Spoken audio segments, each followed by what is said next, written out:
Nasa substation na ng Philippine Coast Guard sa Talisay, Batangas ang mga equipment na gagamitin sa pagsisid sa Taal Lake kung saan itinapon ang mga labi ng ilan missing sabongeros.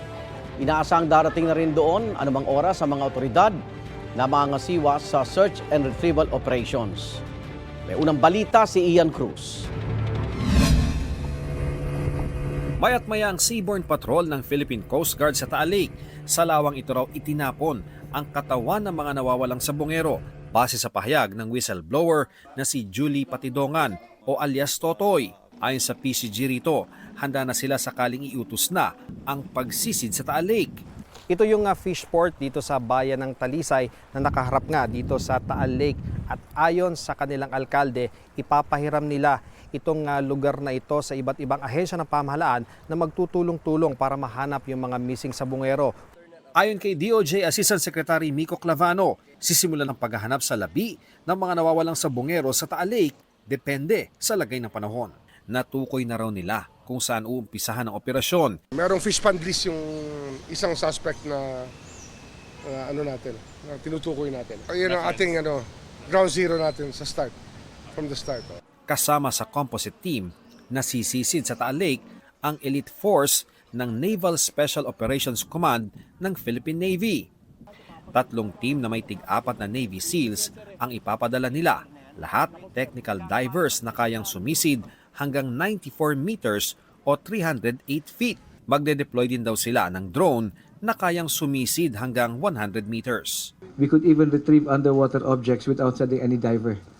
But unless it's quite complicated like yung mga nangyari sa mga lumubog na mga barko, napapasukin mo sa loob na mahirapan ang drone, lalo kung may tethered ang drone mo, then we have to send out divers. But again, on situation like this, the last option will be the diver. Makakasama rin sa composite team ang Mines and Geosciences Bureau ng DNR. Hindi birong hamon ito dahil ang Taal Lake may lawak na 234 square kilometers. 9 beses na mas malaki sa lungsod ng Maynila. Ang lalim niyan nasa 198 meters, katumbas ng 60 palapag na gusali. Malalim kasi yung lake mahigit 100 meters yan sa deepest part, kung saan may crater. So, depende yan kung saan. And then, yung organic matter kasi na lumulubog, siyempre lumulubog doon, hindi na makapenetrate din yung sunlight kaya madilim. Dagdag na hamon pa ang patuloy na pag-aalboroto ngayon ng Bulkang Taal.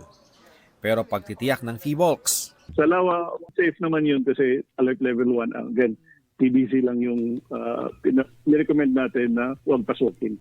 sinesecure na raw ng PNP ang paligid ng Taal Lake para maihanda ang search and retrieval operations. Pero hindi lang daw sa Taal Lake sila maghahanap. Meron kami mga ilan na binibisita. May mga areas kami not only around Laguna or Batangas, but in other parts of the metro and other parts in the underlying areas.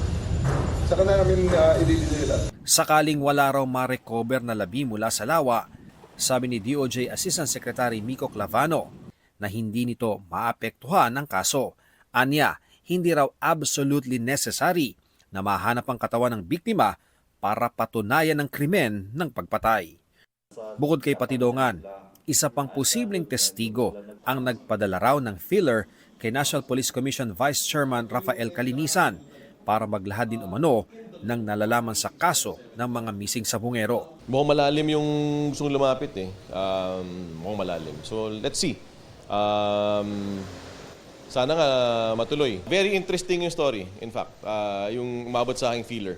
Inaasahang makatutulong ito kung tugma sa mga naunang sinabi ni Patidongan. Malupit yung sustansya niya.